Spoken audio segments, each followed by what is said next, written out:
विखे आ पत्रकार आए इन्हां मौके की फोटो लैनी आ जिथे जगह मिलती है एमरजेंसी तो इलावा ना हिलो खड़ जो मैं तुहानूं 15 मिनटां दे विच नुकते की गल दस देनी आ जिहड़े लंगर च गए जे जिहड़े खब्बे सज्जे ने वो पंडाल दे विच आ जाओ मैं थोड़े नाल जरूरी करनी गल्लां करनी मेरा समा थोड़ा वा मैं अज करदा थोड़े चरणों दे विच आ भर जवानी च इलैक्शनां दा दौर चल रहा और सरकार दा जर खरीद मीडिया कारपोरेट पक्की मीडिया अज तुहानूं परोस की रहा अज थोड़े च भी गल्लां हुंदियां गल्लां ये हुंदियां भी उम्मीदवार चंगा चुन लो जे तुसीं बंदा चंगा चुन लोगे ना तो कहते थोड़े मसले हल हो जाएंगे 75 सालों चो तुसीं चंगे ही बंदे चुन रहे जी ना दसो भाई चंगे चुन रहे ने ना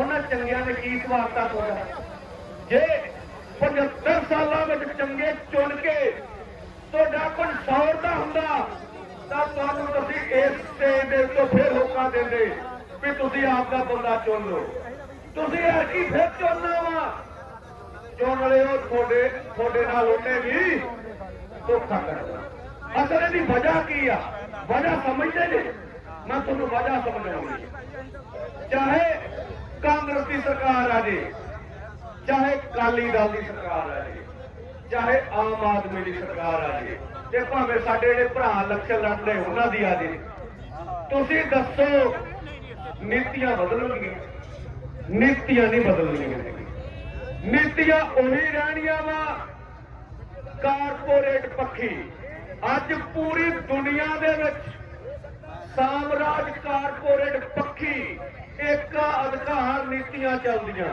मैं जरा एक अधिकार शब्द वरतिया तुहानूं पता लगा वो हुंदा वा भी होर कोई गल नहीं होनी कल्ला अंबानियां अडानियां टाटियां बिरलियां की गल होनी है मैं तुहानूं एक आंकड़ा देना वा भी यह आंकड़े आए सरकार वालों मीडिया निरपक्ष एजेंसियां दे भी अर्की करोना जां ओमिक्रॉन दे विच पूरी दुनिया के 99% लोगों को घाटा पिया कहते हैं सब कुछ घाटे चला गया और 16 करोड़ साडे देश के लोग गरीबी रेखा तो हेठा चले गए सारा कुछ तबाह होया पर कहते एक वक्री गल है किहड़ी वक्री गल है कहते भी कारपोरेट घराने फले ते फुले इन्हां नूं कहते कोई घाटा नहीं वो एक आंकड़ा देंदा भी 9000 करोड़ की दर के नाल इन्हां नूं 111 लाख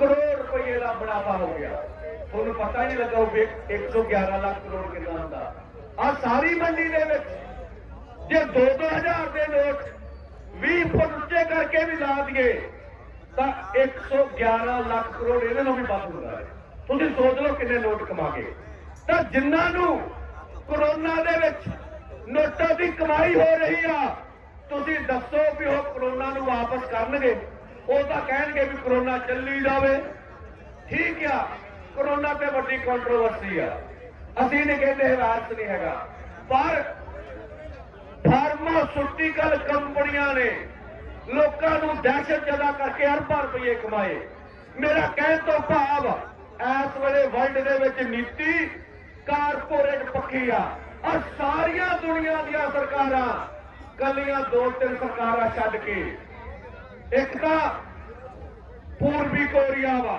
जिथे डिक्टेट चलदी ओ नहीं मनदा ओहदा हुक्म एक ईरान आ नहीं तां सारे ही वर्ल्ड बैंक दे झोली चुकने विचे साडे भारती रकम वर्ल्ड बैंक दी मुद्रा कोष फंड दी ते विश्व व्यापार संस्था दी चलदी आ जो नीतियां बनाउंदे ने भारत की संसद लागू कर दी आ चाहे मोदी हो चाहे मनमोहन सिंह हो चाहे पंजाब के हाकम हो हुण तुहानूं भुलेखा लगदा वा भी जिहड़े असीं बंदे चुनने आ वो किते वखरा कर देणगे जाओ केजरीवाल नूं कहो दामिया जे मां दा पोतिया ते बयान दे भी मैं वर्ल्ड बैंक दी नीतियां नहीं लागू करूंगा कहो भगवंत मान नूं कह दे बयान आ सुखबीर बादल नूं कहे जे प्यो का पुत्ता तो दे बयान भी वर्ल्ड बैंक दी नीतियां नहीं लागू करांगे इनू कहो चरणजीत चन्नी बयान दे ਨਵਜੋਤ ਸਿੰਘ ਸਿੱਧੂ ਬਿਆਨ ਦੇ ਵੀ ਵਿਸ਼ਵ ਵਪਾਰ ਸੰਸਥਾ ਦੀ ਨਹੀਂ ਮੰਨਦੇ,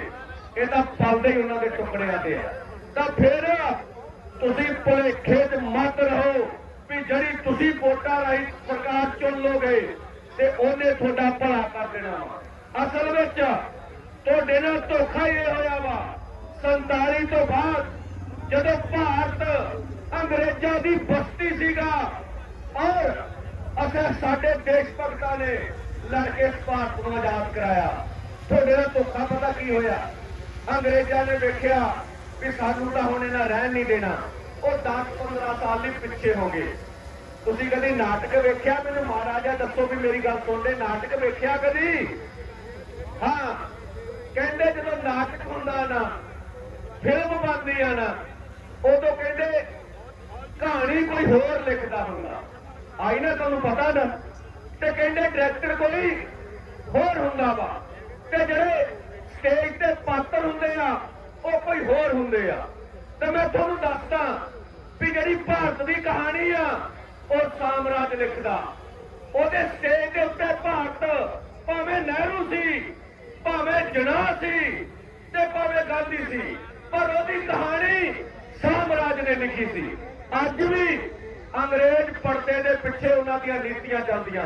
ਅੰਗਰੇਜ਼ਾਂ ਨੇ ਕਿਹਾ ਵੀ ਰਾਜ ਤੁਸੀਂ ਕਰੋ ਪਰ ਸਾਡੀਆਂ ਨੀਤੀਆਂ ਲਾਗੂ ਕਰੋ। ਉਹ ਲਿਪਟਨ ਉਦੋਂ ਦੀ ਕੰਪਨੀ ਤੁਰੀ ਜਾਂਦੀ ਆ, ਕੰਪਨੀਆਂ ਉਹਨਾਂ ਦਾ ਰਾਜ ਚੱਲੀ ਜਾਂਦਾ। ਤਾਂ 47 ਵਿੱਚ ਤੁਹਾਨੂੰ ਭਰਨ ਪਾਲਤਾ ਵੀ ਤੁਹਾਨੂੰ ਆਜ਼ਾਦੀ ਮਿਲ ਗਈ ਆ। ਸੱਚਿਓ ਮੈਂ ਇੱਕ ਵੱਡੇ ਬੰਦੇ ਨੂੰ ਕੋਟ ਕਰਦਾ, ਮੈਂ ਵੱਡਾ ਨਹੀਂ ਹੈਗਾ, ਮੈਂ ਬਾਬਾ ਸੋਹਣ ਸਿੰਘ ਭਕਨਾ ਨੂੰ ਕੋਟ ਕਰਦਾ। ਬਾਬਾ ਸੋਹਣ ਸਿੰਘ ਭਕਨਾ ਉਹ ਸ਼ਖਸੀਅਤ ਆ ਜਿਹੜਾ ਆਜ਼ਾਦੀ 47 ਤੋਂ ਬਾਅਦ ਵੀ ਜਿਉਂਦਾ ਰਿਹਾ। ਕਹਿੰਦੇ ਬਾਹਰ ਦੇ ਵਿੱਚ ਉਹਨੂੰ ਲੁਧਿਆਣੇ ਦੇ ਨੌਜਵਾਨਾਂ ਨੇ ਸੱਦਿਆ, ਪ੍ਰੈਸ ਉਹਦੇ ਮਗਰ ਪੈ ਗਈ ਵੀ ਬਾਬਾ ਜੀ ਸਵਾਲ ਦਾ ਜਵਾਬ ਦੇ ਕੇ ਜਾਇਓ ਕਿ ਜਿਹੜੀ ਤੁਸੀਂ ਚਾਹੁੰਦੇ ਹੋ ਆਜ਼ਾਦੀ ਉਹ ਮਿਲ ਗਈ।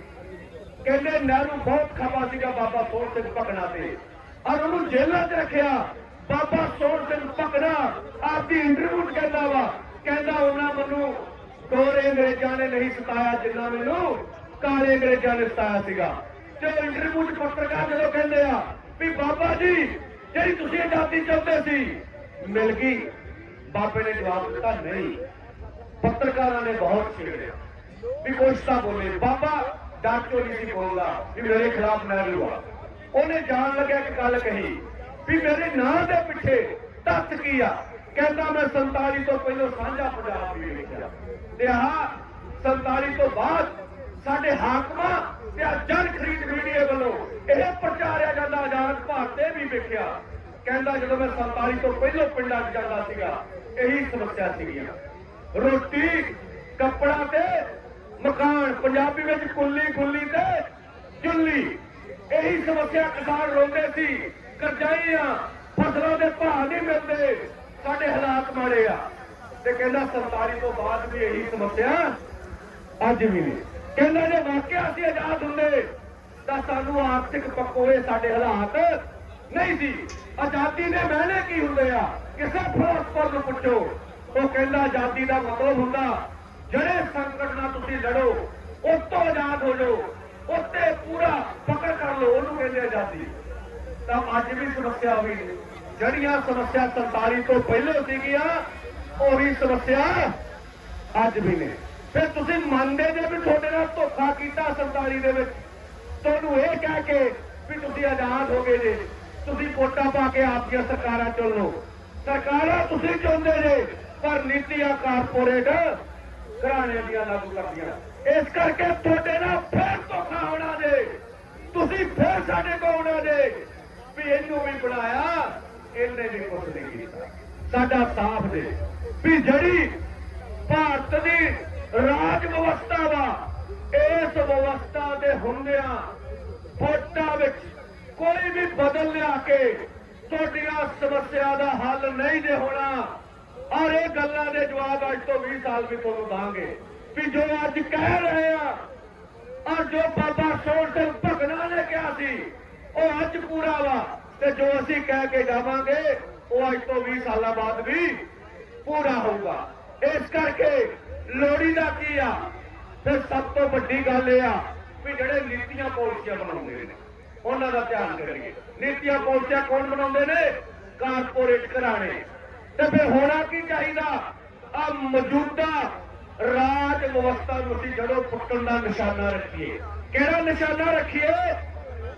ਮੌਜੂਦਾ ਰਾਜ ਵਿਵਸਥਾ ਨੂੰ ਜਦੋਂ ਪੁੱਟਣ ਦਾ। ਠੀਕ ਆ, ਜਦੋਂ ਸਾਡਾ ਰਾਜ ਹੋਊਗਾ ਉਦੋਂ ਅਸੀਂ ਕੀ ਕਰਾਂਗੇ? ਮੇਰੇ ਤੋਂ ਅਗਲਾ ਬੁਲਾਰਾ ਦੱਸੂਗਾ ਵੀ ਜਦੋਂ ਤੁਹਾਡਾ ਰਾਜ ਹੋਊਗਾ ਤੁਸੀਂ ਕੀ ਕਰੋਗੇ। ਮੈਂ ਤੁਹਾਨੂੰ ਮਾੜਾ ਜਿਹਾ ਨੁਕਤਾ ਦੱਸਦਾ।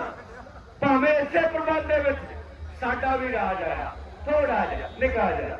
ਆ ਸਾਡਾ ਰਾਜ ਆਇਆ, ਅਸੀਂ ਟੋਲ ਸਾਰੇ ਫ੍ਰੀ ਕਰ ਦਿੱਤੇ। ਕੀਤੇ ਕਿ ਨਹੀਂ ਕੀਤੇ? ਉਹ ਲੱਗਦਾ ਸੀ ਟੈਕਸ। ਜਦੋਂ ਤੁਹਾਡਾ ਰਾਜ ਆਊਗਾ ਸਭ ਕੁਝ ਫ੍ਰੀ ਹੋਊਗਾ। ਠੀਕ ਆ, ਜਿੰਨਾ ਕੁ ਲੜਿਆ ਉਹਨਾਂ ਕੁ ਅਸੀਂ ਰਾਜ ਵੇਖਿਆ। ਤਾਂ ਇਹ ਰਾਜ ਪ੍ਰਬੰਧ ਕਿਤੇ ਕੱਲ ਨੂੰ ਨਹੀਂ ਪੁੱਟਿਆ ਚੱਲਿਆ, ਇੱਥੇ ਤਾਂ ਲੜਨਾ ਪੈਣਾ। ਹੁਣ ਕਰਨਾ ਕੀ ਲੋੜੀਦਾ? ਕਰਨਾ ਲੋੜੀਦਾ ਵੀ ਫੌਰੀ ਕਿਹੜੇ ਕੰਮ ਕਰਨ ਵਾਲੇ ਆ, ਵੀ ਇਸ ਵੇਲੇ ਕਿਹੜਾ ਕੰਮ ਕਰੀਏ ਵੀ ਜਿਹਦੇ ਨਾਲ ਸਾਡੀ ਗੱਲਾਂ ਪੂਰੀਆਂ ਹੋ ਜਾਣ। ਭਰਾਵੋ, ਇਹ ਜਿੱਡਾ ਵੱਡਾ ਸਿਸਟਮ ਆ, ਮੰਨ ਲਈਏ ਇੱਕ ਪਹਾੜ ਆ, ਔਰ ਪਹਾੜ ਨੂੰ ਕੱਟ ਕੇ ਰਾਹ ਕੱਢਣਾ ਵਾ ਤੇ ਇੱਕ ਦਿਨ ਤੱਕ ਨਹੀਂ ਹੋ ਜਾਣਾ। ਮੰਨ ਲਈਏ ਇੱਕ ਦਰਿਆ ਵਾ, ਇੱਕ ਦਰਿਆ ਨੂੰ ਹੁਣ ਬੰਨ ਮਾਰਨਾ ਵਾ ਤਾਂ ਇੱਕ ਦਿਨ ਤੋਂ ਨਹੀਂ ਦਰਿਆ ਠੱਲਿਆ ਜਾਣਾ। ਚੰਗੇ ਲੋਕ ਦਰਿਆ ਦਾ ਵਹਾਅ ਵੇਖ ਕੇ ਉਹਨੂੰ ਠੱਲ ਲਾ ਦਿੰਦੇ ਆ ਤੇ ਦਰਿਆ ਦਾ ਮੋੜ ਘੱਟ ਦਿੰਦੇ ਹੁੰਦੇ ਆ। ਤੇ ਸਭ ਤੋਂ ਲੋੜੀਦਾ ਇਹ ਆ ਵੀ ਅਸੀਂ ਵੱਡੀ ਮੰਗ ਜਿਹੜੀ ਇਸ ਵੇਲੇ ਕਿਸਾਨਾਂ ਨੂੰ ਸਤਾ ਰਹੀ ਆ ਵੀ ਕਿਸਾਨਾਂ ਮਜ਼ਦੂਰਾਂ ਦੇ ਕਰਜ਼ਾ ਮਾਫੀ ਤੇ ਲੜੀਏ, ਵੀ ਟੋਟਲ ਕਰਜ਼ੇ ਤੇ ਲਕੀਰ ਵੱਜੇ ਤੇ ਅੱਗੇ ਤੋਂ ਕਿਸਾਨਾਂ ਮਜ਼ਦੂਰਾਂ ਪੱਖੀ ਕਰਜ਼ਾ ਕਾਨੂੰਨ ਹੋਵੇ। ਫੌਰੀ ਤੌਰ ਤੇ ਕੀ ਲੋੜੀਦਾ ਵਾ, ਇਹ ਹੋਣਾ ਚਾਹੀਦਾ। ਇਹਦੋਂ ਕਹਾ ਸਾਮਰਾਜ ਜਿਹੜਾ ਸਾਡੀ ਲੁੱਟ ਕਰਦਾ ਵਾ, ਮੁਨਾਫਾ ਕਿੱਥੋਂ ਕਮਾਉਂਦਾ ਵਾ? ਉਹ ਮੁਨਾਫਾ ਕਮਾਉਂਦਾ ਖਾਦਾਂ ਤੋਂ, ਬੀਜਾਂ ਤੋਂ, ਖੇਤੀ ਮਸ਼ੀਨਰੀ ਤੋਂ, ਕੀਟਨਾਸ਼ਕ ਜ਼ਹਿਰਾਂ ਤੋਂ, ਡੀਜ਼ਲ ਤੋਂ, ਬਿਜਲੀ ਤੋਂ। ਉਹਦੇ ਮੁਨਾਫੇ ਘਟਾਏ ਜਾਣ, ਇਹ ਸਸਤਾ ਮਿਲੇ ਤਾਂ ਜੋ ਸਾਡਾ ਲਾਗਤ ਖਰਚਾ ਘਟ ਸਕੇ। ਸੋ ਕਾਰਪੋਰੇਟ ਘਰਾਣਿਆਂ ਦੇ ਮੁਨਾਫੇ ਖਤਮ ਕੀਤੇ ਜਾਣ। ਇਹਦੇ ਨਾਲ ਜਿਹੜੀ ਖੇਤੀ ਦੀ ਪੈਦਾਵਾਰ ਆ, ਕੋਈ ਵੀ ਪੈਦਾਵਾਰ ਫਸਲਾਂ ਦੇ ਨਾਲ ਲਊਗਾ ਪਤਾ ਨਹੀਂ ਕਿੰਨੇ ਆ, ਅਸੀਂ ਜੋ ਵੀ ਪੈਦਾ ਕਰਦੇ ਆ ਉਹਦਾ ਵਾਜਬ ਰੇਟ ਹੋਵੇ, ਸਹੀ ਰੇਟ ਹੋਵੇ। ਔਰ ਇਹਦੇ ਨਾਲ ਇਹ ਤੋਂ ਜਿਹੜੀਆਂ ਹੁਣ ਮੰਗਾਂ ਚੱਲ ਰਹੀਆਂ, ਇੱਕ ਤਾਂ ਐਮਐਸਪੀ ਗਰੰਟੀ ਕਾਨੂੰਨ ਦਾ ਰੌਲਾ ਕੇਂਦਰ ਨਾਲ ਸਾਡਾ ਚੱਲ ਰਿਹਾ ਇਸ ਵੇਲੇ, ਉਹ ਘੱਟੋ ਘੱਟ ਰੇਟ ਆ, ਅਸੀਂ ਵਾਜਬ ਰੇਟ ਲੈਣਾ ਵਾ। ਔਰ ਇਹ ਤੋਂ ਜਿਹੜਾ ਮਿਹਨਤ ਦਾ ਸਹੀ ਮੁੱਲ, ਮਜ਼ਦੂਰ ਭਰਾ ਵਾ ਸਾਡੇ, ਛੋਟੀ ਕਿਸਾਨੀ ਦੇ ਕਿਸਾਨ ਵੀ ਫੈਕਟਰੀਆਂ 'ਚ ਜਾਂਦੇ ਆ, ਮਿਹਨਤ ਦਾ ਸਹੀ ਮੁੱਲ ਮਿਲੇ ਸਾਨੂੰ। ਔਰ ਲੋੜਵੰਦਾਂ ਦੀ ਸਸਤਾ ਅਨਾਜ ਹੋਵੇ, ਫੌਰੀ ਕਰਨ ਵਾਲੀਆਂ ਗੱਲਾਂ। ਔਰ ਇਹ ਤੋਂ ਕੁਦਰਤੀ ਢੰਗ ਤਰੀਕਿਆਂ ਨਾਲ ਖੇਤੀ ਕੀਤੀ ਜਾਵੇ। ਆਹ ਕਮਰਸ਼ੀਅਲ ਮਾਡਲ ਖਤਮ ਹੋਵੇ। ਜੇ ਤੁਹਾਨੂੰ ਯਾਦ ਰਹੂਗਾ ਸਾਡੇ ਇਸ ਵੇਲੇ ਗ੍ਰਹਿ ਮੰਤਰੀ ਦਾ ਬਿਆਨ ਆਇਆ ਰਾਜਨਾਥ ਸਿੰਘ ਦਾ ਵੀ ਕੁਦਰਤੀ ਖੇਤੀ ਵਾਲ ਕਿਸਾਨ ਹੋਣ। ਤੇ ਮੈਂ ਅੱਜ ਕਹਿੰਦਾ ਵੀ ਜੇ ਕੇਂਦਰ ਸਰਕਾਰ ਸੱਚੀ ਆ ਤੇ ਪਾਰਲੀਮੈਂਟ ਦਾ ਇਜਲਾਸ ਆ ਰਿਹਾ ਵਾ, ਆ ਹੁਣ ਉਸ ਇਜਲਾਸ ਦੇ ਵਿੱਚ ਆਹ ਰਸਾਇਣਕ ਖੇਤੀ ਮਾਡਲ ਨੂੰ ਰੱਦ ਕਰ ਦੇਵੇ ਔਰ ਕਿਸਾਨਾਂ ਦੀ ਖੇਤੀ ਦੀ ਅੱਡ ਬਜਟ ਰੱਖੇ, ਫਿਰ ਅਸੀਂ ਮੰਨਾਂਗੇ ਵੀ ਸਹੀ ਕਦਮ ਹੈ। ਕੱਲਾ ਬੋਲਿਆ ਥੋੜਾ ਹੋਣਾ। ਤਾਂ ਕੁਦਰਤੀ ਢੰਗ ਤਰੀਕਿਆਂ ਨਾਲ ਜਿਹੜੀ ਖੇਤੀ ਦੀ ਪੈਦਾਵਾਰ ਕੀਤੀ ਜਾਵੇ।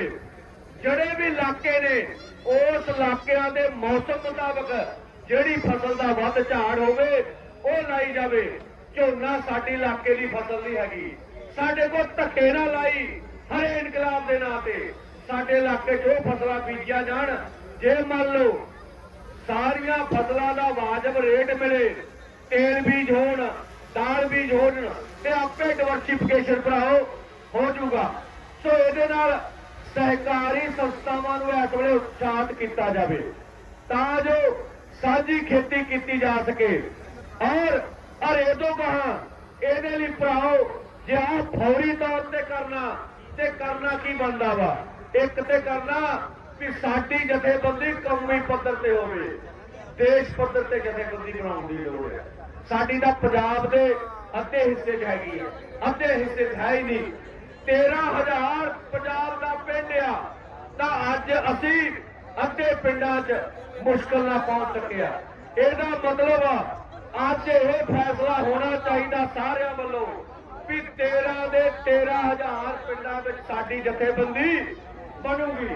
ਉਹ ਭਰਾਓ ਬਣੂਗੀ, ਇਹ ਹੋਊਗਾ फैसला। तो ये फैसला होना चाहिए। दूसरा, जिड्डे कसी है सानू साझा बनाने की लोड़ आ। खरियां जथेबंदियां जड़ियां साडे वर्गियां विचार रखदियां, साडे वांगू हाकमां दे विरुद्ध लड़ना चाहुंदियां, सानू उन्हां नूं नाल लैके संघर्ष करना पऊगा। और फौरी तौर ते जिहड़े संघर्षी तबके ने, चाहे वह मास्टर आ, चाहे बिजली वाले आ, चाहे रोडवेज वाले आ, चाहे विद्यार्थी आ, कोई होण जिहड़े संघर्षी आ, सानू उन्हां दा साथ देना पऊगा। और असीं उन्हां दा साथ देवांगे ते वो भी साडा साथ देणगे। सो ये जिहड़ा वा इह काम होना चाहिए। और दूसरा जिहड़ा विशेष करके आ, जिहड़े भारत ते पंजाब दीआं सरकारां ने संघर्षां नूं पाबंदियां लाउण वर्गे यूएपीए अफसफा जां पंजाब जनतक ते निजी जायदाद रोकू एक्ट 2017 ਉਹ ਕਿਸੇ किस्म का लोगों ਨੂੰ आजादी नाल संघर्ष करने उत्ते रोक लाउंदा भी इस किस्म के जिहड़े आए ने कानून असीं उन्हां नूं रद्द कराइए। सो ये गल्लां सानूं फौरी तौर ते करनियां पैणगीਆਂ। जे असीं इन्हां गल्लां नूं फौरी तौर ते कर लिया तो मैं तुहानूं एक गल कहना वा भी अज बाबा दीप सिंह जी का जन्म दिहाड़ा भी सीगा। ਉਹ ਬਾਬਾ ਦੀਪ ਸਿੰਘ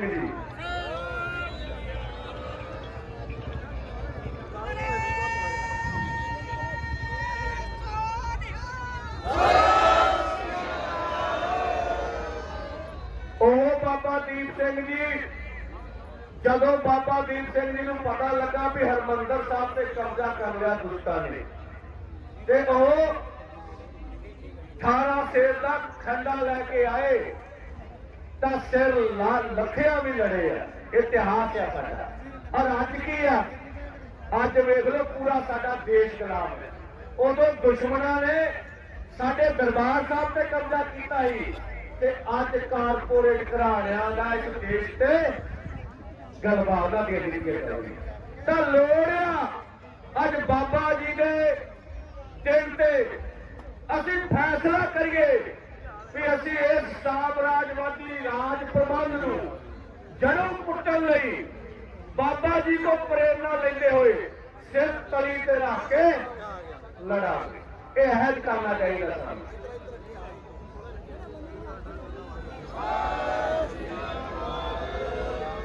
ਆ ਜਿਹੜੀ ਆਉਣ ਵਾਲੇ ਸਮੇਂ 'ਚ ਸੰਘਰਸ਼ ਹੋਣੇ ਆ ਉਹ ਤਿੱਖੇ ਹੋਣੇ ਆ। ਜਿਵੇਂ ਤੁਸੀਂ ਅੱਜ ਫਤਿਹ ਦਿਹਾੜਾ ਮਨਾਇਆ ਵਾ, ਇੱਕ ਅਸੀਂ ਸਾਂਝੀ ਲੜਾਈ ਲੜੀ ਦਿੱਲੀ 'ਚ ਤੇ ਮੋਦੀ ਨੂੰ ਫੁੱਕ ਕੇ ਚੱਟਣ ਲਈ ਮਜਬੂਰ ਕਰ ਦਿੱਤਾ। ਦੂਜਾ, ਪੰਜਾਬ ਦੇ ਵਿੱਚ ਮੋਦੀ ਦੀਆਂ ਕੁਰਸੀਆਂ ਵਿਹਲੀਆਂ ਕਰਵਾਈਆਂ। ਇਹ ਦੋ ਜਿੱਤਾਂ ਸੀ ਸਾਡੀਆਂ ਜਿਸ ਕਰਕੇ ਫਤਿਹ ਦਿਹਾੜੇ ਦਾ ਨਾਂ ਦਿੱਤਾ ਸੀ। ਔਰ ਇਹ ਤੋਂ ਬਾਅਦ ਵੀ ਬਦਲ ਕੀ ਹੋਵੇ, ਬਦਲ ਇਹ ਹੋਵੇ ਵੀ ਅਸੀਂ ਇਸ ਰਾਜ ਪ੍ਰਬੰਧ ਨੂੰ ਪੁੱਟਣਾ ਵਾ ਤੇ ਆਪਣੇ ਹੱਕਾਂ ਵਾਲਾ ਰਾਜ ਪ੍ਰਬੰਧ ਲਿਆਉਣਾ ਵਾ। ਮੇਰੇ ਤੋਂ ਬਾਅਦ ਪ੍ਰਧਾਨ ਜੀ ਦੱਸਣਗੇ ਵੀ ਜਦੋਂ ਤੁਹਾਡਾ ਰਾਜ ਹੋਊਗਾ ਉਦੋਂ ਕੀ ਹੋਊਗਾ। ਮੈਂ ਤੁਹਾਨੂੰ ਦੱਸਦਾ ਵਾਂ। ਔਰ ਅੱਜ ਤਾਈਂ ਜੋ ਵੀ ਕਿਸਾਨ ਮਜ਼ਦੂਰ ਸੰਘਰਸ਼ ਕਮੇਟੀ ਪੰਜਾਬ ਨੇ ਫੈਸਲੇ ਕੀਤੇ ਆ, ਉਹਦੀ ਜਥੇਬੰਦੀ ਦੇ ਜਾਇਆਂ ਨੇ ਆ ਮਤਾਵਾਂ ਭੈਣਾਂ ਬੈਠੀਆਂ ਗਜ਼ਬ ਦੀ ਗੱਲ। ਆ ਨੌਜਵਾਨ ਹੈ ਜੋ ਜਥੇਬੰਦੀ ਨੇ ਫੈਸਲਾ ਕਰ ਲਿਆ, ਉਹ ਫਿਰ ਸੀਨੇ 'ਚ ਗੋਲੀਆਂ ਖਾ ਕੇ ਵੀ ਪੂਰਾ ਕੀਤਾ। ਤੇ ਅੱਜ ਦਾ ਇਕੱਠ ਜੇ ਲੋਕਾਂ ਦੇ ਵਿੱਚ ਇਹ ਜਜ਼ਬਾ ਭਰ ਗਿਆ ਵੀ ਆ ਮੌਜੂਦਾ ਰਾਜ ਪ੍ਰਬੰਧ ਜਿਹੜਾ ਸਾਮਰਾਜੀ ਕਾਰਪੋਰੇਟ ਘਰਾਣਿਆਂ ਵੱਲੋਂ ਚਲਾਇਆ ਜਾਂਦਾ ਵਾ, ਇਹ ਅਸੀਂ ਪੁੱਟਣਾ ਵਾ। ਔਰ ਸਾਡੇ ਬੰਦਿਆਂ ਨੇ ਨਿਸ਼ਾਨਾ ਬਣਾ ਲਿਆ। ਇਹ ਦਿਨ ਦੂਰ ਨਹੀਂ ਹੈਗਾ, ਭਾਵੇਂ ਲੰਮੇ ਦਾਅ ਦੀ ਲੜਾਈ ਆ, ਵੀ ਅਸੀਂ ਇਸ ਰਾਜ ਪ੍ਰਬੰਧ ਨੂੰ ਪੁੱਟ ਨਾ ਸਕੇ। ਔਰ ਉਹਦੇ ਲਈ ਭਰਾਓ ਸਿਰਾਂ ਦੇ ਸੌਦੇ ਹੋਣੇ ਆ। ਫਿਰ ਲੜਾਈ ਜਈਆਂ ਤੱਕ, ਤਹਿਸੀਲਦਾਰਾਂ ਤੱਕ, ਥਾਣੇਦਾਰਾਂ ਤੱਕ ਨਹੀਂ ਰਹਿਣੀ ਹੈਗੀ। ਫਿਰ ਲੜਾਈ ਜਿਹੜੇ ਉਹ ਕਾਰਪੋਰੇਟ ਘਰਾਣੇ ਨੀਤੀਆਂ ਬਣਾਉਂਦੇ ਆ ਉਹਨਾਂ ਵੱਲ ਹੋਣੀ ਆ। ਫਿਰ ਜਿਵੇਂ ਅਸੀਂ ਸਾਂਝਾ ਸੰਘਰਸ਼ ਕੀਤਾ ਤੇ ਬਾਨੀ ਦੀਆਂ ਚੀਕਾਂ ਕਢਾ ਦਿੱਤੀਆਂ। ਅਗਵਾਨੀ ਅਖਬਾਰਾਂ ਦੇ ਵਿੱਚ ਲੇਖ ਦਿੰਦਾ ਰਿਹਾ ਵੀ ਭਰਾਓ ਮੇਰੇ ਹੱਥ ਬੰਨੇ, ਮੈਂ ਜ਼ਮੀਨਾਂ ਨਹੀਂ ਟੋਕੀਆਂ ਲੈਣੀਆਂ। ਭਾਵੇਂ ਫੈਸਲਾ ਉਹਨੇ ਕੀਤਾ ਸੀ, ਔਰ ਕਿਵੇਂ ਉਹਦੇ ਦਲਾਲਾਂ ਨੇ, ਸਾਡੇ ਜਿਹੜੇ ਭਾਰਤ ਦੇ ਹਾਕਮ ਨੇ, ਇਹਨਾਂ ਦਾ ਇੱਕੋ ਚਿਹਰਾ ਯਾਦ ਰੱਖੋ। ਮੈਂ ਤੁਹਾਨੂੰ ਜ਼ਰੂਰੀ ਦੱਸਣਾ ਚਾਹੂੰਗਾ, ਆਪਾਂ ਪਿੰਡਾਂ ਦੇ ਰਹਿਣ ਵਾਲੇ ਆ। ਜਦੋਂ ਕੋਈ ਡੰਗਰ ਵੇਚਣਾ ਹੁੰਦਾ ਨਾ, ਅਕਸਰ ਸਾਡੇ ਪਿੰਡਾਂ 'ਚ ਦਲਾਲ ਹੁੰਦੇ ਆ, ਉਹਨਾਂ ਦਾ ਕੰਮ ਹੁੰਦਾ, ਉਹ ਯਤਨ ਕਰਦੇ ਆ ਮੱਝ ਭਾਵੇਂ ਮਾੜੀ ਹੋਵੇ ਜਿਹਨੂੰ ਉਹਨਾਂ ਵੇਚਣੀ ਆ, ਉਹ ਕਹਿੰਦੇ ਸੋਹਣਿਆ ਮੱਝ ਬਹੁਤ ਹੀ ਵਧੀਆ, ਇੰਨੇ ਕਿਲੋ ਦੁੱਧ ਦਿੰਦੀ ਤੇ ਹੁਣੇ ਲੈ ਜਾ, ਅਗਲਾ ਗਾਹਕ ਆ ਜਿਹੜਾ ਹੀ ਮੁੜ ਕੇ ਕੀਮਤਾਂ ਤੈਨੂੰ ਮੱਝ ਮਿਲਣੀ ਆ ਕਿ ਨਹੀਂ ਪਤਾ ਨਾ।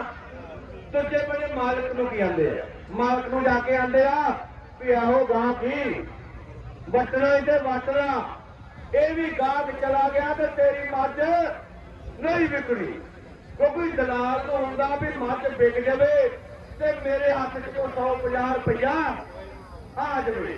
ਤਾਂ ਜਿੰਨੇ ਅੱਜ ਭਾਰਤ ਦੇ ਹਾਕਮ ਆ, ਪੰਜਾਬ ਦੇ ਹਾਕਮ ਆ, ਉਹ ਸਾਰੇ ਦਲਾਲ ਆ, ਉਹ ਸੌਦਾ ਵੇਚਦੇ ਆ। ਆ ਜਦੋਂ ਹੁਣ ਮੋਦੀ ਜੀ ਆਏ, ਕਿਵੇਂ ਦਲਾਲਾਂ ਨੇ ਰੌਲਾ ਪਾਇਆ, ਕਹਿੰਦੇ ਵਿਕਾਸ ਬੜਾ ਪੰਜਾਬ ਦਾ ਹੋਣਾ ਸੀ। ਮੈਂ ਕਹਿੰਦਾ ਉਹ ਕਿਹੜਾ ਵਿਕਾਸ, ਜਿਹੜਾ ਕੋਰੀਡੋਰ ਬਣ ਰਿਹਾ, ਉਹ ਕਹਿੰਦੇ 20 ਫੁੱਟ ਉੱਚੀ ਸੜਕ ਚੱਲਣੀ ਆ, 26,000 ਕਿੱਲਾ ਖੋਣਾ ਕਿਸਾਨਾਂ ਦਾ, 26 ਪਿੰਡ ਜਾੜ ਕੇ ਆਬਾਦੀਆਂ ਜਾਨੀਆਂ ਦੀ ਸੜਕ ਬਣਾਉਣੀ, ਤੁਹਾਨੂੰ ਕਹਿੰਦੇ ਆ ਵਿਕਾਸ ਆ। ਇਹ ਵੀ ਦਲਾਲ ਆ, ਇਹ ਕਹਿੰਦੇ ਹੀ ਦਲਾਲੀ ਲੈਣੀ ਆ, ਸਾਨੂੰ ਕੀ ਲੱਗੇ। ਜੇ ਵੱਡਾ ਵੱਡਾ ਪ੍ਰੋਜੈਕਟ ਲੱਗੂਗਾ ਤੇ ਕੁਝ ਪੰਜਾਬ ਵਾਲਿਆਂ ਨੂੰ ਕਰੋੜਾਂ ਰੁਪਏ ਆਉਣਗੇ, ਕੁਝ ਕੇਂਦਰਾਂ ਨੂੰ। ਤੇ ਜਿਹੜੇ ਤੁਸੀਂ ਚੁਣ ਜਾ ਰਹੇ ਜੇ, ਜਿੰਨਾ ਲੀਡਰਾਂ ਨੂੰ ਤੁਸੀਂ ਚੁਣਨਾ ਜੇ, ਉਹ ਸਾਰੇ ਦਲਾਲ ਜੇ। ਨੀਤੀਆਂ ਕਾਰਪੋਰੇਟ ਘਰਾਣਿਆਂ ਨੇ ਬਣਾਉਣੀਆਂ ਜੇ, ਸਾਡੇ ਦਲਾਲਾਂ ਨੇ ਦਲਾਲੀ ਲੈਣੀ ਜੇ ਤੇ ਤੁਹਾਡਾ ਅਜਾਣਾ ਹੋਣਾ ਜੇ। ਜਿਵੇਂ ਆ ਟੋਲ ਲੱਗੇ ਆ, ਇਹ ਕਹਿੰਦੇ ਵਿਕਾਸ ਆ, ਪਰਚੀ ਤੁਹਾਡੀ ਗੱਡੀਆਂ ਨੂੰ ਲੱਗਦੀ ਆ, ਪੈਸੇ ਤੁਸੀਂ ਦਿੰਦੇ ਜੇ ਤੇ ਸੜਕ ਬਣਾਉਂਦੀ ਪ੍ਰਾਈਵੇਟ ਕੰਪਨੀ।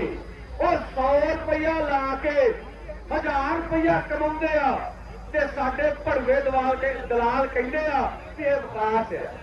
ਉਹ ਕੋਈ ਵਿਕਾਸ ਨਹੀਂ ਹੈਗਾ, ਇਹ ਕਾਰਪੋਰੇਟ ਘਰਾਣਿਆਂ ਦਾ ਵਿਕਾਸ ਆ। ਔਰ ਇਹ ਸਾਡਾ ਵਿਕਾਸ ਨਹੀਂ ਹੈਗਾ। ਸਾਡਾ ਵਿਕਾਸ ਹੋਊਗਾ ਜਿਹੜਾ ਅਗਲੇ ਬੁਲਾਰੇ ਦੱਸਣਗੇ। ਜਿਸ ਦਿਨ ਅਸੀਂ ਇਹ ਰਾਜ ਪ੍ਰਬੰਧ ਨੂੰ ਪੁੱਟਿਆ, ਸਾਡਾ ਰਾਜ ਹੋਊ, ਅਸੀਂ ਦੱਸਾਂਗੇ ਵੀ ਤੁਹਾਡਾ ਰਾਜ ਕਿਹੋ ਜਿਹਾ ਹੋਊਗਾ। ਤਾਂ ਇਸ ਕਰਕੇ ਭਰਾਓ, ਮੈਂ ਤੁਹਾਡਾ ਅੱਜ ਦੇ ਕੋਟਾਂ ਧੰਨਵਾਦ ਕਰਦਾ ਵੀ ਤੁਸੀਂ ਹੋਰ 20-25 ਮਿੰਟ ਬਣੇ ਰਹੋ। ਆ ਜਿਹੜੇ ਖੱਬੇ ਸੱਜੇ ਨੇ ਉਹ ਪੰਡਾਲ ਚ ਆ ਜਾਓ। ਮੈਂ 2-4 ਨਾਰੇ ਮਾਰ ਕੇ ਆਪਣੀ ਜਗ੍ਹਾ ਲੈਣੀ ਆ। ਔਰ ਜਿੱਡਾ ਵੱਡਾ ਤੁਸੀਂ ਕੱਟ ਕਰ ਵਿਖਾਇਆ, ਤੁਹਾਨੂੰ ਇਹਦੀ ਵਧਾਈ ਦੇਣੀ ਆ। ਬਸ ਡਿਸਪਲਿਨ ਜਾਬਤੇ ਵਾਲੀ ਫੋਰਸ ਬਣ ਕੇ ਇਹਨੂੰ ਐ ਬਹਿ ਕੇ ਜੱਜ ਕੇ ਸੁਣੋ ਔਰ ਇਸ ਰੈਲੀ ਦਾ ਸੰਦੇਸ਼ ਲੈ ਕੇ ਜਾਓ। ਮੈਂ ਨਾਰੇ 2-3 ਮਾਰ ਦੇਣੇ ਆ। ਸਾਮਰਾਜਵਾਦ ਮਰਦਾਬਾਦ, ਮੁਰਦਾਬਾਦ ਮੁਰਦਾਬਾਦ, ਸਾਮਰਾਜਵਾਦ ਮਰਦਾਬਾਦ। ਭਾਰਤ ਵਿੱਚੋਂ ਕਾਰਪੋਰੇਟ ਘਰਾਣੇ ਭਜਾ ਕੇ ਰਹਾਂਗੇ। ਨਜ਼ਾਰਾ ਜਿਹਾ ਨਹੀਂ ਰਿਹਾ, ਨਜ਼ਾਰੇ ਵਾਲੇ ਨਾਰੇ ਮਾਰੋ ਬੜੇ। ਭਾਰਤ ਵਿੱਚੋਂ ਕਾਰਪੋਰੇਟ ਘਰਾਣੇ ਭਜਾ ਕੇ ਰਹਾਂਗੇ। ਉਹ ਭਾਈ ਪਿਛੜਿਆਂ ਦੀਆਂ ਨਹੀਂ ਖੜੀਆਂ ਹੁੰਦੀਆਂ।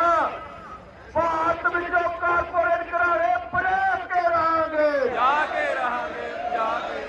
ਸਾਮਰਾਜਵਾਦ ਮਰਦਾਬਾਦ, ਮੁਰਦਾਬਾਦ ਮੁਰਦਾਬਾਦ ਕਾਰਪੋਰੇਟਾਂ ਦੇ ਦਲਾਲ ਹਾਕਮ ਮਰਦਾਬਾਦ। ਮੁਰਦਾਬਾਦ। ਫਤਿਹ ਦਿਹਾੜਾ ਮਨਾਉਂਦੇ ਹੋਏ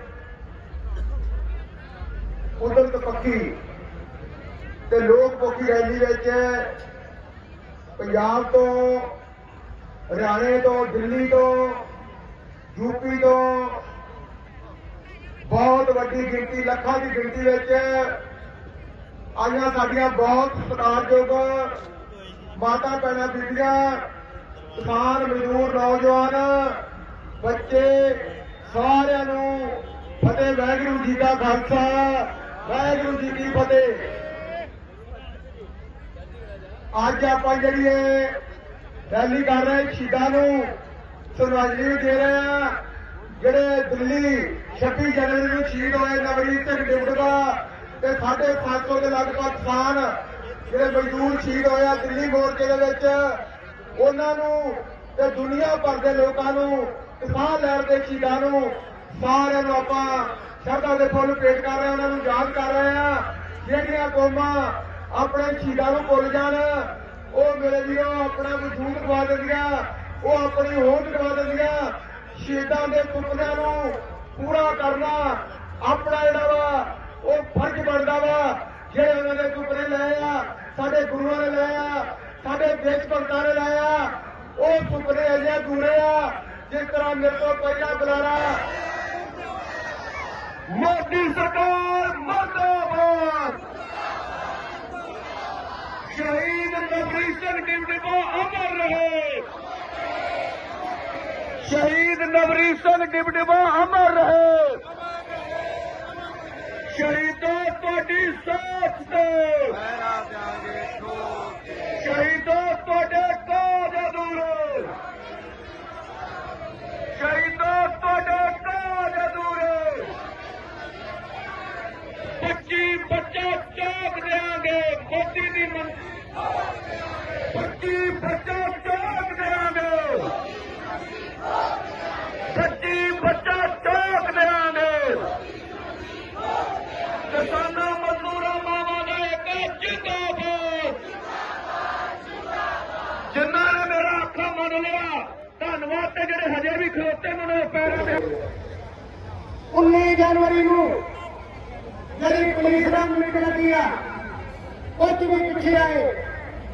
ਜਿਹੜੀ 24 ਜਨਵਰੀ ਨੂੰ ਪੁਲਿਸ ਦਾ ਮੀਟਿੰਗ ਲੱਗੀ, ਉੱਥੇ ਹੋਰ ਪਿੱਛੇ ਆਏ। ਅਸੀਂ ਠੋਕ ਵਜਾ ਕੇ ਆਖਿਆ, ਠੋਕ ਵਜਾ ਕੇ ਸੰਯੁਕਤ ਮੋਰਚੇ ਦੀ ਮੀਟਿੰਗ ਦੇ ਵਿੱਚ ਜਾ ਕੇ ਠੋਕ ਵਜਾ ਕੇ ਆਖਿਆ ਆਪਾਂ ਤੇ ਇਹ ਜਥੇਬੰਦੀ ਦੀ ਸਟੇਜ ਨੂੰ ਉਠਾਇਆ ਜਾਵੇ। ਪੂਰਾ ਜ਼ੋਰ ਲੱਗਾ, ਪੂਰਾ ਤਾਣ ਲਾਇਆ। ਉਹਨਾਂ ਨੇ ਇਸ ਕਰਕੇ ਲਾਇਆ ਵੀ ਆਹ ਸਟੇਜ ਕੱਲੀ ਆ, ਠੰਡੀ ਸੌਖੀ ਆ, ਕਿਉਂਕਿ ਮੋਰਚਾ ਇਹਨਾਂ ਦੇ ਨਾਲੋਂ ਅਲੱਗ ਥਲੱਗ ਹੋ ਗਿਆ ਤੇ ਸਾਡੇ ਵਾਪਰਿਆ ਸਾਰਾ ਕੁਝ, ਤੇ ਗਾਜੀਪੁਰ ਬਾਰਡਰ ਤੇ ਵੀ ਵਾਪਰਿਆ ਇਹ ਸਾਰਾ ਕੁਝ। ਮੇਰੇ ਵੀਰੋ, ਉਹਦਾ ਜ਼ਿੰਮੇਵਾਰ ਕੌਣ ਆ? ਇਹਦਾ ਜ਼ਿੰਮੇਵਾਰ ਆ ਜਿਹੜੇ ਅੱਜ ਟਿਕਟਾਂ ਦੀ ਸੇਲ ਲਾ ਕੇ, ਜਦੋਂ ਆਰਐਸਐਸ ਦੇ ਗੁੰਡੇ ਸਾਡੀ ਸਟੇਜ ਵੱਲੋਂ ਪੁਲਿਸ ਦੀ ਹਾਜ਼ਰੀ ਦੇ ਵਿੱਚ ਵਧੇ ਆ, ਨਾਲ ਹੀ ਉਹਦੇ 2 ਐਮਐਲਏ ਗਾਂ ਨੂੰ ਆਇਆ। ਸਾਰੀ ਦੀ ਸਾਰੀ ਆਗੂ ਟੀਮ ਉਦੋਂ ਸਟੇਜ ਦੇ ਉੱਤੇ ਹੀ, ਸਾਰੀ ਦੀ ਸਾਰੀ ਆਗੂ ਟੀਮ ਰੋਕਦੀ ਰਹੀ ਆ, ਆਪਣੇ ਬੰਦਿਆਂ ਨੂੰ ਰੋਕਦੀ ਰਹੀ ਆ ਭਈ ਅੱਗੇ ਨਹੀਂ ਜਾਣਾ। ਸਤਨਾਮ ਵਾਹਿਗੁਰੂ ਦਾ ਜਾਪ ਹੁੰਦਾ ਰਿਹਾ। ਤੇ ਦੂਸਰੀ ਰਾਜੇਵਾਲ ਦੀ ਸਟੇਜ ਦੇ ਉੱਤੋਂ ਪ੍ਰਚਾਰ ਕੀ ਹੋ ਰਿਹਾ, ਵੀਡੀਓ ਕੱਢ ਕੇ ਵੇਖ ਲਓ। ਅੱਜ ਕਹਿ ਰਹੇ ਆ ਉਹ ਸਟੇਜ ਅੱਜ ਉੱਠ ਜਾਣੀ ਹੈ। ਇਹਦਾ ਮਤਲਬ ਇਹ ਪਹਿਲਾ ਫੈਸਲਾ ਹੋ ਗਿਆ ਹੈ ਰਾਜੇਵਾਲ ਦਾ, ਸਰਕਾਰ ਦੇ ਨਾਲ ਰਲ ਕੇ ਵੀ ਸਟੇਜ ਉੱਠ ਜਾਣੀ ਹੈ। ਪਹਿਲਾ ਫੈਸਲਾ ਹੋ ਗਿਆ ਸੀ। ਬਾਰ-ਬਾਰ ਆਏ ਵੀ ਉਧਰ ਕੋਈ ਨਾ ਜਾਵੇ, ਉਹ ਸਰਕਾਰੀ ਸਟੇਜ ਆ, ਇਹ ਸਟੇਜ ਅੱਜ ਉੱਠ ਜਾਣੀ ਆ। ਤੇ ਜਿਹੜਾ ਕੋਈ ਜਾਊਗਾ ਸੰਯੁਕਤ ਮੋਰਚੇ ਦਾ, ਉਹ ਬੰਦਾ ਨਹੀਂ ਹੋਊਗਾ। ਉਹ ਸੰਯੁਕਤ ਮੋਰਚੇ ਦੇ ਆਰਡਰ ਨੂੰ ਇਹਦਾ ਮੰਨਦਾ, ਉਹ ਗਲਤ ਕਰ ਰਿਹਾ ਹੋਊਗਾ। ਇਸ ਪਾਸੇ ਬਿਲਕੁਲ ਨਹੀਂ ਜਾਣਾ। ਇਹਨਾਂ ਦੇ ਬਾਵਜੂਦ ਵੀ ਉਹ ਧਰਮੀ ਲੋਕ, ਉਹ ਧਰਮੀ ਨੌਜਵਾਨ, ਉਹਨਾਂ ਦੀ ਕੀ ਦਾਤ ਦੇਈਏ। ਪੰਜਾਬ ਵਾਲੇ, ਹਰਿਆਣਾ ਵਾਲੇ ਨੌਜਵਾਨ ਟੱਪ ਕੇ ਕੰਦਾ ਆਪਣੀ ਸਟੇਜ ਤੇ ਮੇਰੇ ਵੀਰੋ ਆ ਗਏ ਤੇ ਰਾਜੇਵਾਲ ਨੂੰ ਛਿੱਤਰ ਵਿਖਾ ਕੇ ਆਏ ਆ। ਉਹ ਕਹਿੰਦੇ ਜਿਹੜੇ ਉੱਥੇ ਬੈਠੇ ਆ, ਉਹ ਸਾਡੀਆਂ ਪੰਜਾਬ ਦੀਆਂ ਧੀਆਂ ਵਾ, ਪੰਜਾਬ ਦੇ ਬੱਚੇ ਆ, ਪੰਜਾਬ ਦੇ ਬਜ਼ੁਰਗ ਆ। ਅਸੀਂ ਜਾਵਾਂਗੇ ਟੱਪ ਕੇ ਕੰਧਾਂ ਆਇਆ, ਆ ਪੰਡਾਲ ਦੇ ਵਿੱਚ ਆਇਆ, ਉਹ ਥੱਲੇ ਨੂੰ ਮੋੜਿਆ, ਠੀਕ ਉੱਥੇ ਲੜਿਆ ਸੀ, ਕੰਟਰੋਲ ਕਰ ਲਿਆ। ਉਹਦੇ ਵਿੱਚ ਸਾਡੇ ਬੰਦੇ ਜ਼ਖਮੀ ਵੀ ਹੋਏ ਆ। ਉਹਨਾਂ ਨੇ ਧੂਆਂ ਗੈਸ ਛੱਡਿਆ, ਉਹਨਾਂ ਨੇ ਅਥਰੂ ਗੈਸ ਛੱਡੀ ਆ, ਉਹਦੇ ਨਾਲ ਪੈਟਰੋਲ ਪੰਪ ਛੱਡਿਆ, ਪੱਥਰਬਾਜ਼ੀ ਕੀਤੀ ਆ। ਤੇ ਜਦੋਂ ਨਹੀਂ ਵਾਹ ਗਈ ਤੇ ਫਿਰ ਹੈਲੀਕਾਪਟਰ ਦੇ ਰਾਹੀਂ ਜਿਹੜੇ ਬੰਬ ਆ ਉਹ ਸੁੱਟੇ ਗਏ। ਹੈਲੀਕਾਪਟਰ ਦੇ ਰਾਹੀਂ ਧੂਆਲੇ ਬੰਬ ਸੁੱਟੇ ਗਏ। ਜਦੋਂ ਨਹੀਂ ਵਾਹ ਗਈ, ਕੋਈ ਵਾਹ ਨਹੀਂ ਗਈ ਕਿਸੇ ਪਾਸੇ, ਤੇ ਫਿਰ ਹਾਰ ਕੇ ਜਿਹੜੇ ਦੋ ਕੋ ਵੱਡੇ ਅਫਸਰ ਆ ਤੇ ਨਾਲ ਉਹ ਐਮਐਲਏ ਆ, ਜਿਹੜੇ ਇਹ ਬਣਾ ਕੇ ਬੁਲਾਏ ਸੀ ਕਿ ਜਿੱਦਾਂ ਮਰਜ਼ੀ ਬੰਦੇ ਠਾਓ, ਜਿਸ ਤਰ੍ਹਾਂ ਮਰਜ਼ੀ ਤਰ੍ਹਾਂ ਦਰਿਆ ਕੇੜ ਕਰੋ, ਇਹਨਾਂ ਬੰਦਿਆਂ ਨੂੰ ਠਾਓ ਕਿਸ ਤਰ੍ਹਾਂ। ਉਹਨਾਂ ਨੇ ਸਟੇਜ ਦੀ ਨੁੱਕਰ ਤੇ ਆ ਕੇ ਪੰਡਾਲ ਦੀ ਨੁੱਕਰ ਤੇ ਵੇਖਿਆ। ਮੇਰੀ ਉਹਨਾਂ ਵਾਲੇ ਝਾਤੀ ਹੈ, ਮੈਂ ਉਹਨਾਂ ਵਾਲੇ ਵੇਣਾ, ਸਾਡੀ ਆਗੂ ਟੀਮ ਉਹਨਾਂ ਵਾਲੇ ਵੇਖਣ ਲਈ ਆ। ਉਸ ਐਮਐਲਏ ਨੇ ਪਤਾ ਨਹੀਂ ਉਹ ਕਿਹੜਾ ਬੰਦਾ, ਐਮਐਲਏ ਤੇ ਮੈਨੂੰ ਪਤਾ ਨਹੀਂ, ਪੁਲਿਸ ਦਾ ਵੱਡਾ ਅਫਸਰ ਆ। ਜਦੋਂ ਸਤਨਾਮ ਵਾਹਿਗੁਰੂ ਕਰ ਰਿਹਾ ਬੈਠੇ ਉੱਤੇ, ਉਹਨੇ ਸਿਰ ਮਾਰਿਆ, ਮੁੜ ਕੇ ਸਿਰ ਮਾਰਿਆ, ਇਤਨਾ ਸਿਰ ਲਾਇਆ ਉਹਦੇ ਲਿਵੇ ਨੇ। ਸ਼ਾਇਦ ਉਹਦੇ ਮਨ ਦੇ ਵਿੱਚ ਇਹ ਗੱਲ ਆਈ ਹੋਵੇ, ਇਹ ਨਹੀਂ ਉੱਠਣੇ, ਬੰਦੇ ਮਾਰਨੇ ਪੈਣੇ ਆ। ਉਹ ਫੈਸਲਾ ਕਰਨ ਚਲ ਗਿਆ ਮੋਦੀ ਦੇ ਨਾਲ, ਪਿੱਛੇ ਚਲ ਗਿਆ, ਪਿੱਛੇ ਜਾ ਕੇ ਪੁੱਛਣ ਚਲ ਗਿਆ ਵੀ ਬੰਦੇ ਮਾਰਨੇ ਪੈਣੇ ਆ, ਦੱਸੋ ਮਾਰੀਏ ਕਿੰਨੇ। ਹਾਕਮ ਦੀਆਂ ਲੱਤਾਂ ਕੰਬ ਗਈਆਂ, ਹਾਕਮ ਦੇ ਪੈਰ ਕੰਬ ਗਏ, ਤੇ ਸਾਡੀ ਸਟੇਜ ਤੇ ਉਹ ਹਮਲੇ ਮੇਰੇ ਵੀਰੋ ਪਿੱਛੇ ਚਲੇ ਗਏ। ਉਹ ਦਿਨ ਜਾਵੇ, ਉੱਥੇ ਰਹਿ ਕੇ ਆਏ ਆ, ਨਿੱਕੀਆਂ ਨਿੱਕੀਆਂ ਸ਼ੈਤਾਨੀਆਂ ਦੇ ਕਰਦੇ ਰਹੇ ਆ, ਰਾਹ ਰੋਕਦੇ, ਉਹ ਕਰਦੇ, ਆ ਕਰਤਾ। ਪਰ ਉਸ ਰੂਪ ਦੇ ਵਿੱਚ 1 ਸਾਲ ਕਿਸੇ ਦੀ ਦਿੱਲੀ ਦੀ ਕਿਸੇ ਸਟੇਜ ਤੇ ਹਮਲਾ ਕਰਨ ਦਾ ਮੋਦੀ ਦਾ ਹੀ ਹਾਲ ਹੋਇਆ। ਪਿਛਲੇ ਪੈਸੇ ਮੋੜਿਆ ਤੁਸੀਂ ਮੇਰੇ ਵੀਰੋ, ਮੋਦੀ ਨੂੰ ਮੋੜਿਆ ਪਿਛਲੇ ਪੈਰੀ ਲਗਾਤਾਰ, ਕਿਉਂਕਿ ਜੋ ਸਾਡੀ ਜਥੇਬੰਦੀ ਕਹਿੰਦੀ ਰਹੀ ਆ ਮੇਰੇ ਵੀਰੋ, ਜੋ ਤੁਹਾਡੀ ਜਥੇਬੰਦੀ ਕਹਿੰਦੀ ਰਹੀ ਆ, ਉਹਨੂੰ ਨਿਭਾ ਕੇ ਆਏ ਆ।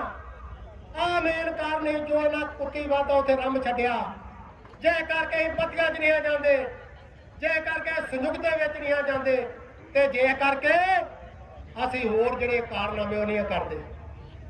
ਅਸੀਂ ਜਦੋਂ ਮੱਥਾ ਟੇਕ ਕੇ ਫਤਿਹਗੜ੍ਹ ਸਾਹਿਬ ਆਏ ਆ, ਜਦੋਂ ਉੱਥੋਂ ਉੱਠਿਆ 12 ਤਰੀਕ ਨੂੰ 13 ਨੂੰ, ਫਤਿਹਗੜ੍ਹ ਸਾਹਿਬ ਦੇ ਗ੍ਰੰਥੀ ਨੇ ਬਾਤ ਲਿਆ ਵਾ, ਅਰਦਾਸ ਕੀਤੀ ਆ। ਉਹ ਆਂਦਾ, ਉਹ ਪੰਜਾਬ ਦੇ ਯੋਧਿਓ, ਉਹ ਤੁਹਾਨੂੰ ਵੇਖ ਕੇ ਸਾਡੇ ਕੱਦ ਉੱਚੇ ਹੋ ਗਏ ਆ। ਉਹ ਬਾਹਰ ਬੈਠੇ ਲੋਕ, ਉਹਨਾਂ ਦੇ ਟੈਲੀਫੋਨ ਆਉਂਦੇ ਆ, ਉਹ ਆਂਦੇ ਦਿੱਲੀ ਦੀ ਲੜਾਈ ਨੇ ਜੇ ਲੜੀ ਆ ਤੇ ਕਿਸਾਨ ਮਜ਼ਦੂਰ ਸੰਘਰਸ਼ ਕਮੇਟੀ ਨੇ ਠੋਕੇ ਲੜੀ ਆ ਲੜਾਈ, ਤੇ ਸਾਡੇ ਬਾਹਰ ਬੈਠਿਆਂ ਦੇ ਕੱਦ ਉੱਚੇ ਹੋ ਗਏ ਆ। ਆਂਦਾ ਤੁਹਾਡੇ ਉੱਤੇ ਅਜੇ ਹੋਰ ਬਹੁਤ ਕੁਛ ਆ। ਗ੍ਰੰਥੀ ਸਾਹਿਬ ਕਹਿੰਦਾ ਫਤਿਹਗੜ੍ਹ ਸਾਹਿਬ ਦਾ ਆਂਦਾ ਲੋੜ ਆ ਆਪਣੇ ਵਿਆਹ ਸ਼ਾਦੀਆਂ ਤੇ ਸਾਦੇ ਵਿਆਹ ਕਰਨੇ, ਅਜੇ ਬੜੀਆਂ ਜ਼ਿੰਮੇਵਾਰੀਆਂ ਤੁਹਾਡੇ ਉੱਤੇ, ਮਰਨਿਆਂ ਪਰਨਿਆਂ ਦੇ ਵਿੱਚ ਸਾਦੇ ਮਰਨੇ ਪਰਨੇ ਕਰਨੇ। ਜਦੋਂ ਤੁਸੀਂ ਆਹ ਲੜਾਈਆਂ ਲੜਦੇ ਜੇ ਪੰਜਾਬ 'ਚ ਜਾ ਕੇ ਤਾਂ ਹੋਰ ਵੀ ਲੜਨੀਆਂ, ਪਰ ਇਹਨੂੰ ਵੀ ਧਿਆਨ ਦਿਓ, ਅਸੀਂ ਉਹ ਗ੍ਰੰਥੀ ਸਾਹਿਬ ਨਾਲ ਵਾਅਦਾ ਕਰਕੇ ਆਏ ਮੇਰੇ ਵੀਰੋ, ਗੁਰੂ ਦੀ ਹਾਜ਼ਰੀ ਦੇ ਵਿੱਚ ਕਰਕੇ ਆਏ ਆ ਜਿਹੜਾ ਕੁਦਰਤ ਪੱਖੀ ਤੇ ਲੋਕ ਪੱਖੀ ਬਦਲਿਆ, ਜਿਹੜਾ ਮੇਰੇ ਵੀਰਾਂ ਨੇ, ਮੇਰੇ ਦੋ ਬੁਲਾਰਿਆਂ ਨੇ ਮਗਰੋਂ ਗੱਲਬਾਤ ਜਿੱਤੇ ਕਰਨੀ ਆ ਵੀ ਚੁਣੌਤੀਆਂ ਕੀ ਆ ਤੇ ਹੱਲ ਕੀ ਕਰਨਾ, ਉਹਦੇ ਵਿੱਚ ਹੀ ਮਰਨੇ ਪਰਨੇ ਤੇ ਤੁਹਾਡੇ ਵਿਆਹ ਸ਼ਾਦੀਆਂ ਆਉਣੇ ਆ, ਉਹਨਾਂ ਤੁਹਾਡੇ ਨਾਲ ਗੱਲ ਕਰਨੀ ਆ। ਇਹ 28 ਦਸੰਬਰ ਨੂੰ ਉੱਠਦੇ ਆ, ਆਪਾਂ ਉੱਥੋਂ 13 ਨੂੰ ਆਉਣੇ ਆ, 14 ਨੂੰ ਇੱਥੇ ਆਉਣੇ ਆ। ਠੀਕ ਆ, ਤੁਸੀਂ ਸਾਰਾ ਵੇਖਿਆ, ਸਾਡਾ ਸਵਾਗਤ ਵੀ ਕੀਤਾ। ਸਵਾਗਤ ਕਰਨਾ ਤੁਹਾਡਾ ਹੱਕ ਵੀ ਆ, ਫਰਜ਼ ਵੀ ਹੁੰਦਾ, ਕਿਉਂਕਿ ਤੁਹਾਨੂੰ ਆਗੂਆਂ ਦੇ ਉੱਤੇ ਮਾਣ ਹੁੰਦਾ।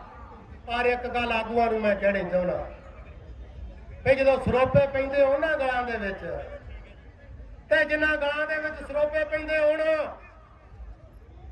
ਉਹ ਲੋਕ ਮੁੜ ਕੇ ਸਿਰਾਂ ਦੀ ਮੰਗ ਵੀ ਕਰਦੇ ਹੁੰਦੇ ਆ, ਸਿਰਾਂ ਦੀ ਮੰਗ ਵੀ ਕਰਦੇ ਹੁੰਦੇ ਆ।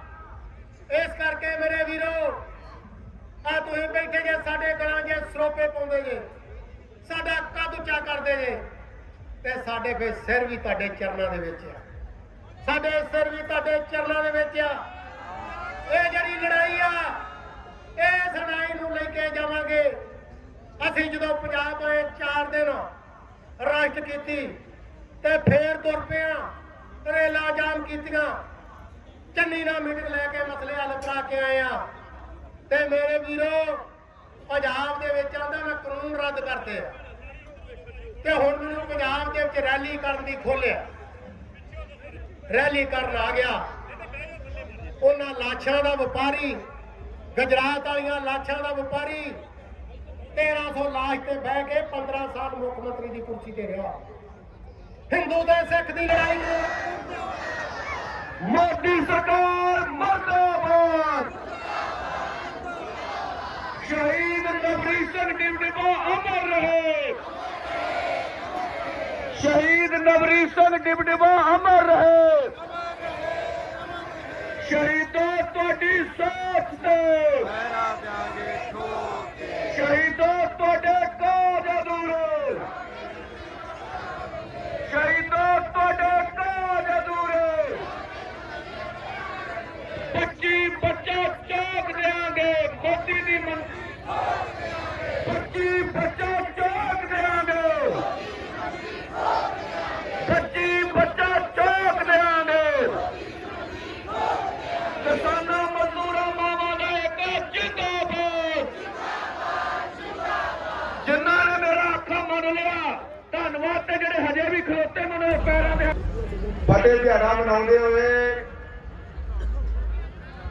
ਕੁਦਰਤ ਪੱਖੀ ਤੇ ਲੋਕ ਪੱਖੀ ਰੈਲੀ ਵਿੱਚ ਪੰਜਾਬ ਤੋਂ, ਹਰਿਆਣੇ ਤੋਂ, ਦਿੱਲੀ ਤੋਂ, ਯੂਪੀ ਤੋਂ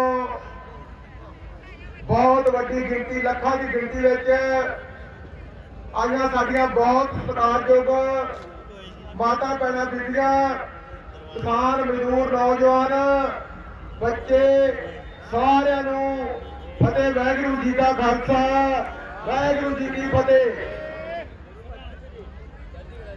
ਅੱਜ ਆਪਾਂ ਜਿਹੜੀ ਇਹ ਰੈਲੀ ਕਰ ਰਹੇ ਸ਼ਹੀਦਾਂ ਨੂੰ ਸ਼ਰਧਾਂਜਲੀ ਦੇ ਰਹੇ ਆ।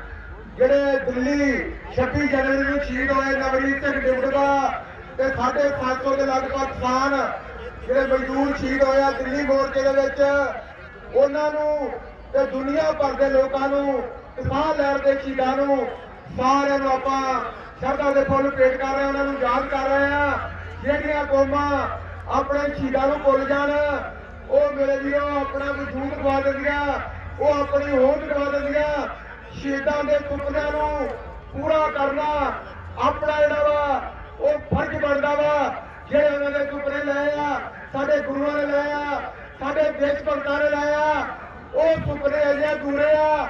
ਜਿਸ ਤਰ੍ਹਾਂ ਮੇਰੇ ਤੋਂ ਪਹਿਲਾਂ ਬੁਲਾਰਾ ਇਹ ਬੋਲ ਲੱਗਿਆ, ਇਹ ਪ੍ਰਬੰਧ ਜਿਹੜਾ ਦੇਸ਼ ਦੇ ਵਿੱਚ ਅੰਗਰੇਜ਼ੀ ਰਾਜ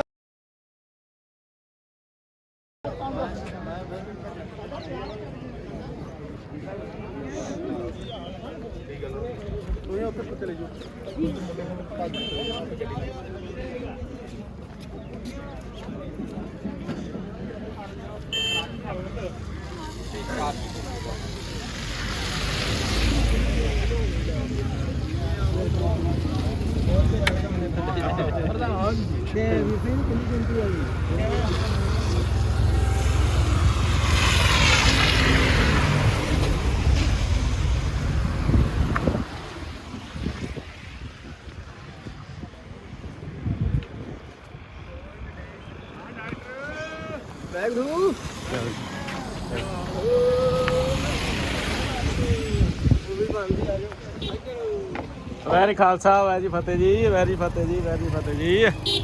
ਮਹਿਤਾਬ ਸਿੰਘ ਗਿੱਲ।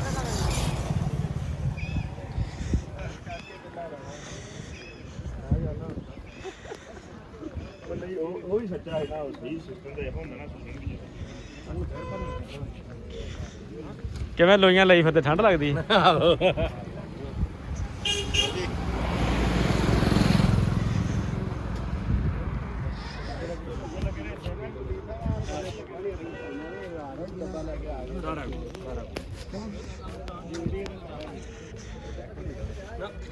ਗੰਦਾ ਜਿਹਾ ਲਾਇਆ ਹੁਣ ਹਾਂ ਹਾਂ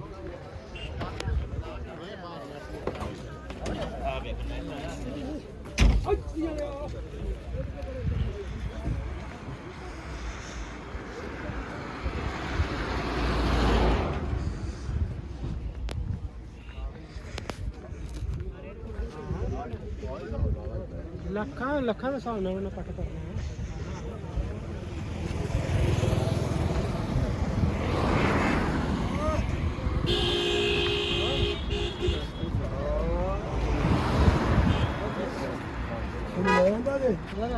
ਮੁਰਜਮ ਨੂੰ ਲਿਆ ਕਰੋ ਨਾਲ ਕਿਹੜਾ ਬੜਾ ਮੇਰੇ ਸਿਰ ਤੋਂ ਲਾਮਾ ਵੱਡਾ ਚਲੋ ਅੱਛਾ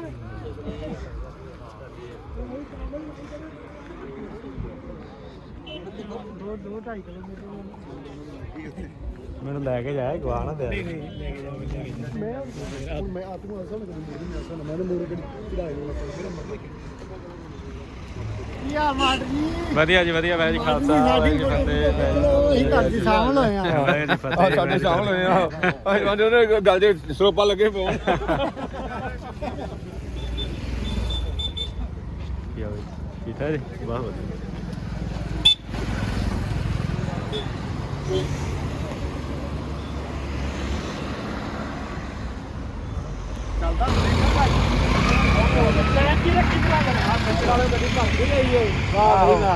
ਢਾਈ ਟੋਟ ਨੂੰ ਵੇਚੇ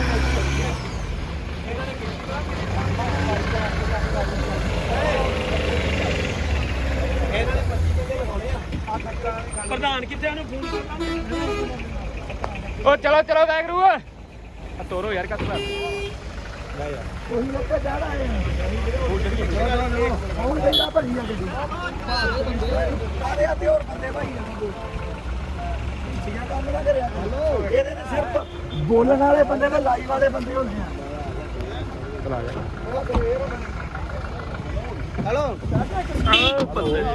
ਉਹੀ ਉਹਨਾਂ ਦਫਾ ਹੁੰਦੇ ਅੱਗੇ ਬੈਠ ਹੁੰਦੇ ਮੈਂ ਕਿਹਾ ਤੁਹਾਨੂੰ ਇੱਥੇ ਜਾਣਾ ਚਾਹੀਦਾ ਨਾ